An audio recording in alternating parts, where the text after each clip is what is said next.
Next, from Chicago, we speak with Jim Russell of the Illinois Association of School Boards about the issues facing school board members this year and the learning curve for those who are newly elected as school board members. This runs about 8 minutes. James Russell, you're the Associate Executive Director of the Illinois Association of School Boards, being held here in Chicago. Just give us an overview, if you would. What is the purpose of this, and who are those who attend? Well, thanks. We want to just basically say this is a conference for school board members, superintendents, and school business officials. In fact, it is sponsored by the associations for all three of those members. And so that would include anybody who's a member of those organizations throughout the entire state of Illinois. We anticipate having about 10,000 visitors here this year. And it's something that, again, would be not only including those people, but also school attorneys, regional superintendents, the professors of educational administration, a lot of exhibitors, and guests as well. You're involved in some aspects of putting together the conference, I would guess. How do you decide, or how is it decided what panels to have? What are the topics that people need to know? Well, we put out a formal request for proposals right after the conference ends, and then we solicit those from school districts. So a lot of local public school districts get the chance to draft a proposal and submit that, and to share their experiences and expertise with other neighboring, school board members. We also impanel experts from vendors, from our own staff, from other organizations who have, again, experiences that we think might give not just new school board members or new superintendents, but also people who maybe have been here for a long time, but they haven't faced maybe this particular issue or problem. And so we have close to 115 panels over the course of 3 days. So they have a lot to pick from. I think a lot of times when people think of educational conferences, they think of teachers. We hear so much about teachers, and understandably so. But I think one of the interesting differences here is this is more the executive side, or the management side of education, if you will. Yes, this is the school management side, the other half of the equation of public education. It's equally important to the labor side of it because these are the people who make the policy decisions that go into, giving the administration their orders, if you will, of for them then to implement what we want to happen in the schools. The school board's role is very limited.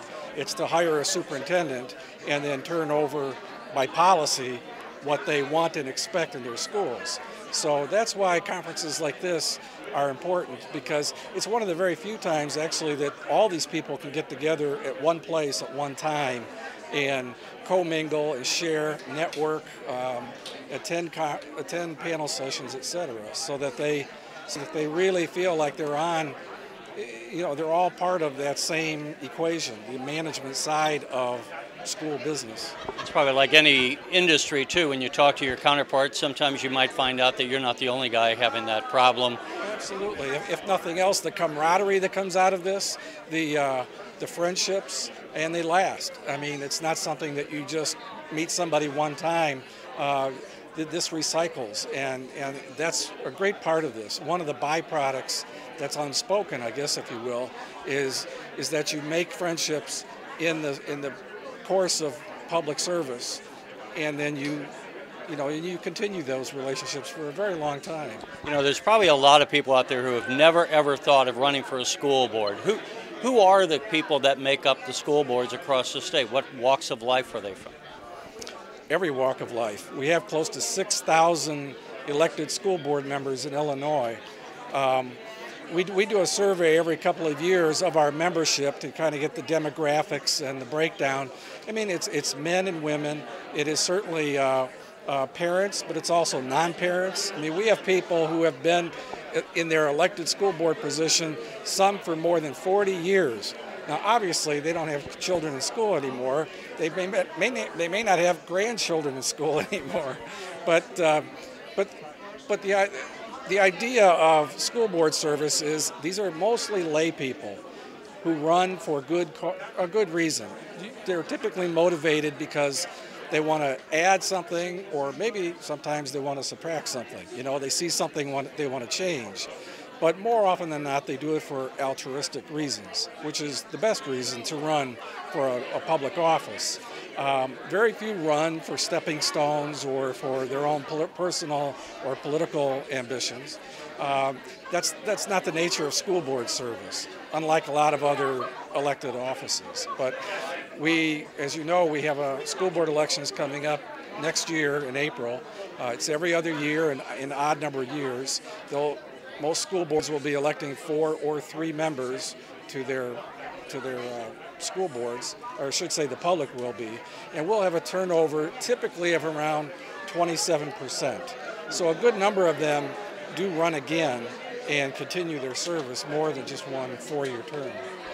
And then in closing, if there's anyone out there who thinks, well, maybe I would, but maybe they're consider running, but they're intimidated by not necessarily knowing all the issues, would it be fair to say that your association is one of the reasons for it is to help those new members on school boards to come up to speed and educate them on the whys and wherefores?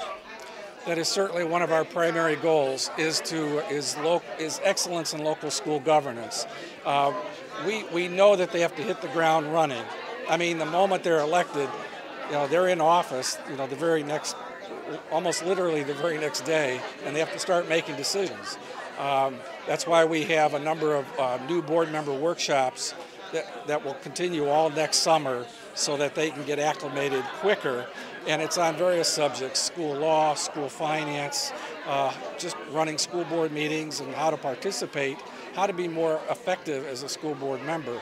And then, of course, they can come to this conference and pick up the things that maybe they don't pick up in their new school board member workshops as well. So it is, I'd say it's challenging for them. It's challenging for us, but this is what we do. And we hope that that takes the place of any kind of mandatory training. In fact, we provide this to districts. This is part of their membership. They do pay a fee to maybe take additional classes, but ideally they're doing this because they want to. There is no mandatory training required in Illinois, and we're very proud of the fact that most school board members, in fact, do seek training. Not because they have to, but because they want to, and they're willing to, because they want to be good school board members, not just school board members. Well, Jim Russell, we hope you had a good conference, and we appreciate you taking the time to speak with us. Thank you very much, Terry. You're watching the Illinois Channel, an independent nonprofit corporation formed to provide gavel-to-gavel coverage of Illinois state government and other public affairs events taking place across Illinois.